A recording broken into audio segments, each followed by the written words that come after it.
যখন যেথায় যাও, বিপদে পড়িবে না তুমি যখন যেথায় যাও।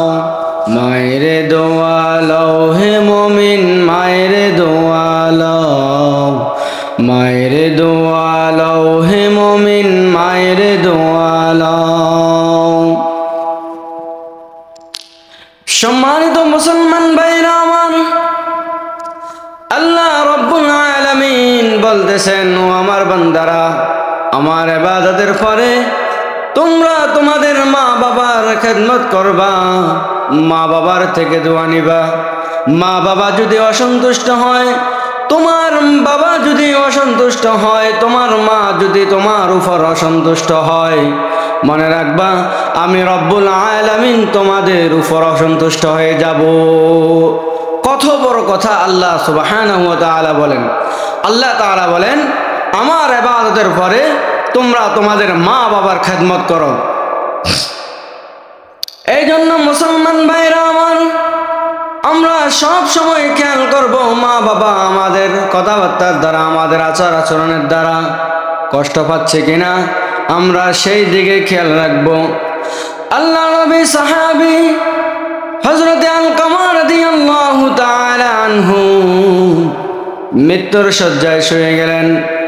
আল্লাহ রাসূল সাল্লাল্লাহু আলাইহি ওয়াসাল্লামের কাছের একজন সাহাবী হযরত আলকামা রাদিয়াল্লাহু তাআলা আনহু, তিনি মৃত্যুর শয্যায় যখন শুয়ে গেলেন, তার মুখ দিয়ে কখনোই কোনোভাবেই কালিমায়ে তয়্যিবা বাইর হচ্ছে না, কালিমা বাইর হইতেছে না। তখন তার বিবি দৌড়ে গেলেন রাসূল সাল্লাল্লাহু আলাইহি ওয়াসাল্লামের দরবারে। যাওয়ার পরে বলতেছেন, ইয়া রাসূলুল্লাহ, ইয়া হাবিবাল্লাহ, আপনার সাহাবী হযরত আলকামা রাদিয়াল্লাহু তাআলা আনহু, আমার স্বামী, তার মুখ দিয়ে কালিমা বাইর হইতেছে না।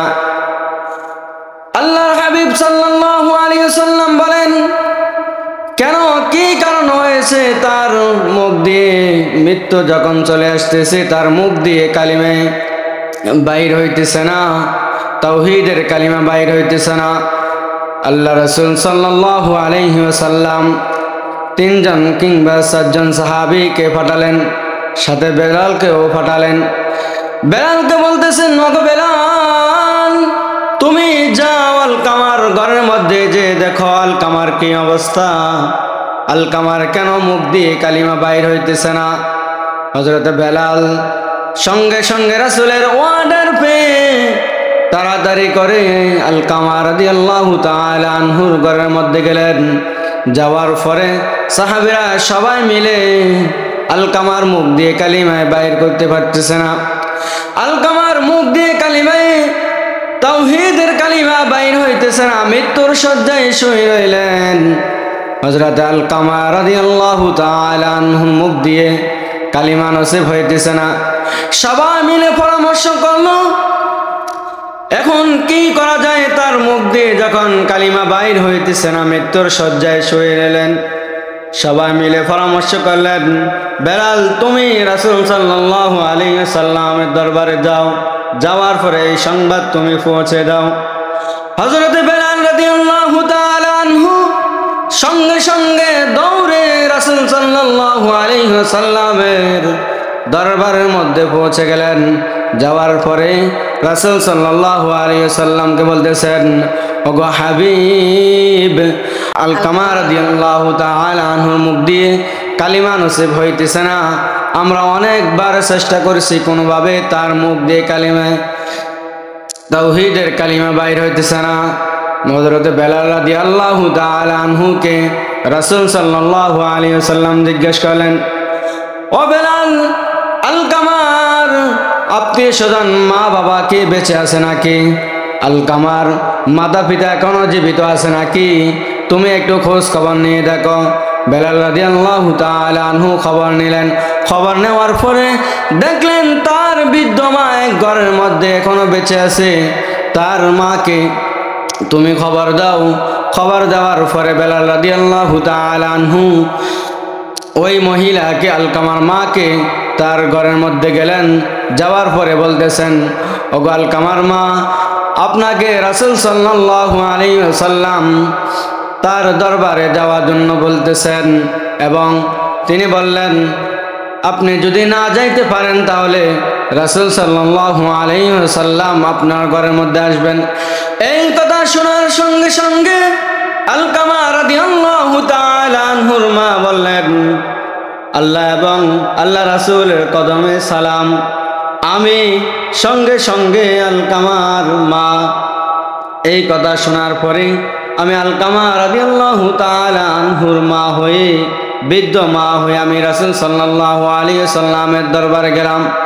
যাওয়ার পরে রাসূল সাল্লাল্লাহু আলাইহি ওয়াসাল্লামকে বলতেছেন, ওগো আল্লাহর হাবিব, আমি হচ্ছে সেই বৃদ্ধ আলকামার মা। আল্লাহ রাসূল সাল্লাল্লাহু আলাইহি ওয়াসাল্লাম বলেন, ওগো আলকামার মা, আলকামার মুখ দিয়ে কালিমা নসিব হইতেছে না, তার কারণ কি? আলকামার মা বলতেছে না। রাসূল সাল্লাল্লাহু আলাইহি ওয়াসাল্লাম বলেন, ওগো আলকামার মা, আপনি বলেন আলকামার সাথে কি হয়েছে, আলকামার জীবন কিভাবে পরিচালনা করছে। আলকামা ছোট থেকে বড় পর্যন্ত, বৃদ্ধ বয়স পর্যন্ত তার কি হয়েছে, আপনি একটু বিস্তারিত বলেন। আলকামার মা রাসূল সাল্লাল্লাহু আলাইহি ওয়াসাল্লামের কথা শুনে, ওয়ার্ডার শুনে সঙ্গে সঙ্গে বলতেছেন, ওগো আল্লাহর হাবিব, আমি যখন আলকামা রাদিয়াল্লাহু তাআলা আনহুকে যখন বিবাহে আবদ্ধ করলাম, আলকামা রাদিয়াল্লাহু তাআলা আনহু বিবাহের আগ পর্যন্ত সুন্দরভাবে ইবাদত করত, দান সদকা করত। রমজান মাস আসলে তার থেকে বেশি কেউ দান করত না, এবং তিনি এমনভাবে আমার দেখাশোনা করতেন, এমনভাবে আমার খেয়াল রাখতেন, পৃথিবীর আর কোনো সন্তান এরকম মা বাবার খেয়াল রাখে কিনা সেটা আমি জানি না।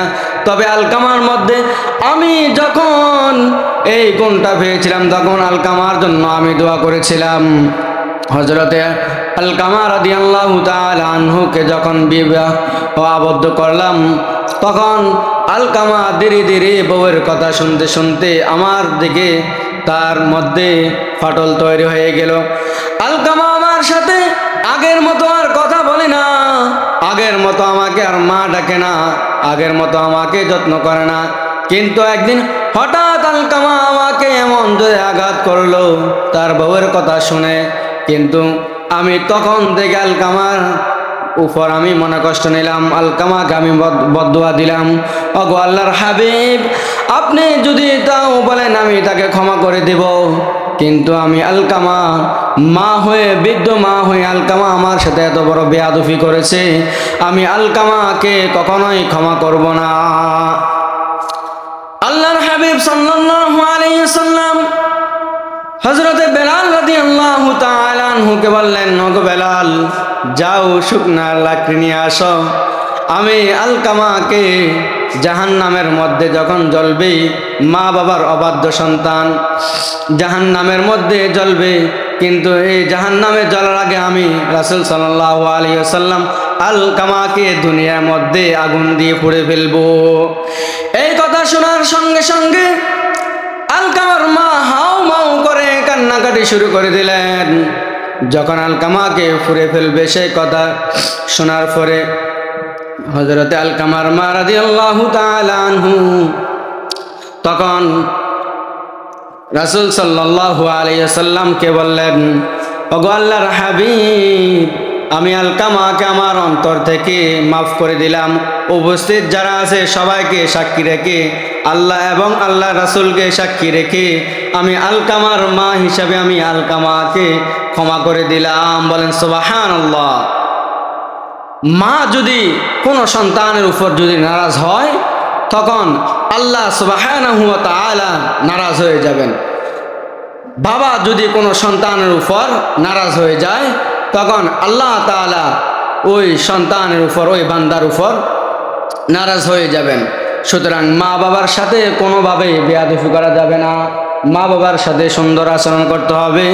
আল্লাহর হাবিব সাল্লাল্লাহু আলাইহি ওয়াসাল্লাম বলেন, যার ঘরের মধ্যে মা বাবা জীবিত আছে তার ঘরের মধ্যে 2টা জান্নাত এখনো পর্যন্ত আছে।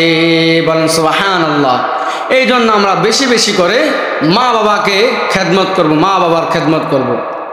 যখন আলকামার মা আলকামাকে ক্ষমা করে দিলেন, হযরতে বেলালকে বললেন, ওগো বেলাল, যাও তুমি সঙ্গে সঙ্গে আলকামার ঘরের মধ্যে যাও, যে দেখো আলকামার কি অবস্থা। যখন আলকামার ঘরের মধ্যে বেলাল রাদিয়াল্লাহু তাআলা আনহু গেলেন, যাওয়ার পরে আলকামার মুখ দিয়ে অটোমেটিকলি তাওহীদের কালিমা বাইর হইতেছেন এবং মুখ দিয়ে পড়তেছেন কালিমায়ে তাইয়্যিবা লা ইলাহা ইল্লাল্লাহু মুহাম্মাদুর রাসূলুল্লাহ সাল্লাল্লাহু আলাইহি ওয়াসাল্লাম। যখন তার মুখ দিয়ে কালিমায়ে তাইয়্যিবা, মৃত্যুর সময় কালিমা নসিব হয়েছে, এই সময় উপস্থিত আল্লাহর হাবিব সাল্লাল্লাহু আলাইহি ওয়াসাল্লাম সবাইকে নসিহত করতেছেন, ওগো শোনো ও আমার সাহাবীরা, আলকামার মুখ দিয়ে কেন কালিমা নসিব হইতেছে না?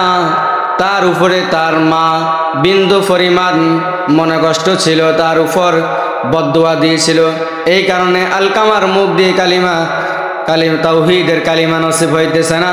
সুতরাং তোমরা কখনো তোমার মা বাবা জীবিত থাকা অবস্থায় মা বাবার মনে কখনো তুমি কষ্ট